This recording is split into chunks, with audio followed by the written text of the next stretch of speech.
That is the broadest, weirdest exception out there, but it exists.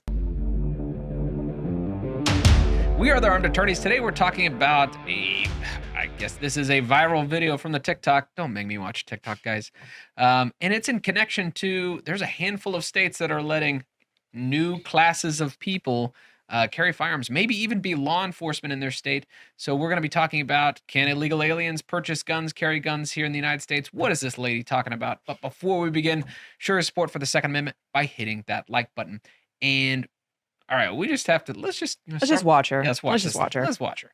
My husband owns a gun shop, and he just called me to tell me that the ATF has made updates to their background check policy, and effective today, they give an exemption to illegal immigrants to be able to purchase firearms. Now, this strangely coincides with California, New York, and Chicago making it legal for illegals to be police officers. Tell me our government isn't about to pull some shenanigans without telling me our government's about to pull some shenanigans. Emily Taylor, illegal alien, walks into a gun store. Mhm. Can he buy a gun? Absolutely not. Okay, no. There's a lot to this. So there's Don't believe everything you see on the internet.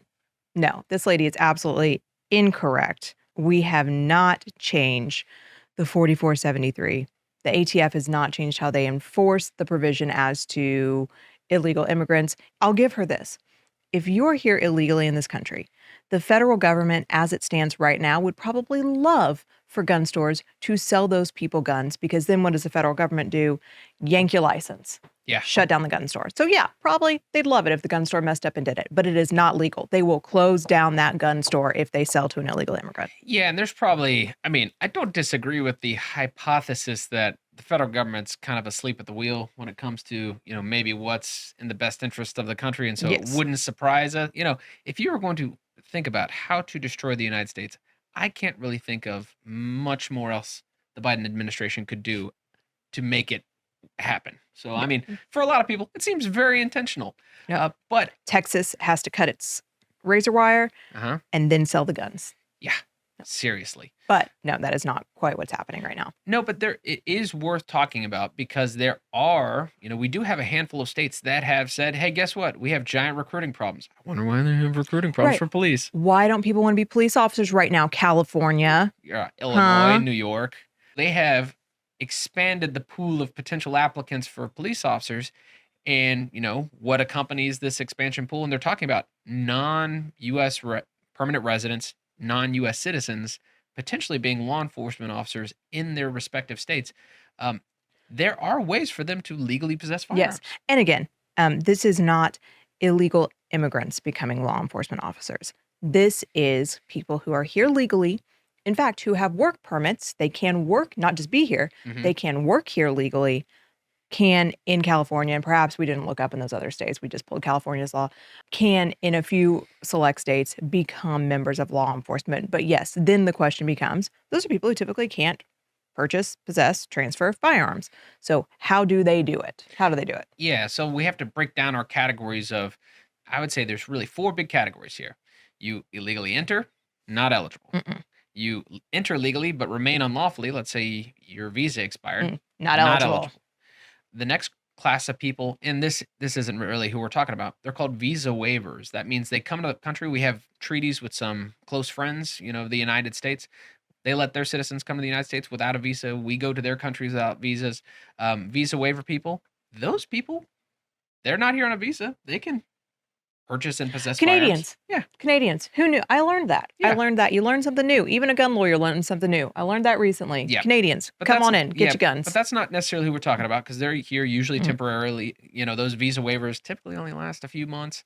But this last class of people who are admitted under a visa, so they were admitted legally, they're here legally, but they still likely have to meet some exception to 18 USC.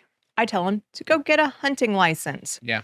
That is the broadest, weirdest exception out there, but it exists. Go get your hunting license. Even if you are not a citizen and not a legal permanent resident, right? Those are your green card holders.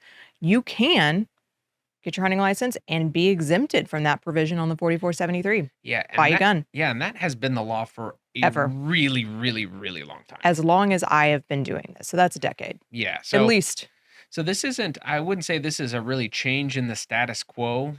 This is more of states saying, all right, we previously excluded these people. They could already purchase and possess firearms and ammunition. We're just going to allow them to become peace officers. Because we have run away anyone who possibly would want to be a police officer. Yeah. Because we treat them so badly. Yeah. And the other thing, I mean, the 4473 hasn't changed. You still have to say what citizen of a country you're from. And then if you look down at these prohibited person questions, those are 21 questions. So 21L asks, are you here illegally or present unlawfully? And if you answer yes, guess what? They can't transfer you a gun. And a subsection to that is, let's say you do answer you're not a citizen of the United States. You have to explain or prove that you meet one of these exceptions in order for the federal firearms license dealer to lawfully transfer you the firearm. But to Emily's point, I bet they would love to yank all these licenses. They would love to yank those licenses because we could go all the way down that rabbit hole about what happens when the federal government yanks those licenses, and then they get all the records, and then what do they do with the records? Create an illegal gun registry. Yeah. But that's a soapbox for another day. Yeah. Today's soapbox is about how much we hate TikTok. Well, and this happens, I will say, when this happens the most, it's when there's proposed legislation or when a new bill passes, somebody who typically can't read fires off a strongly worded email misconstruing things, and then it spreads like wildfire. Everybody picks it up. Yeah. So Everybody. I shared it on the socials.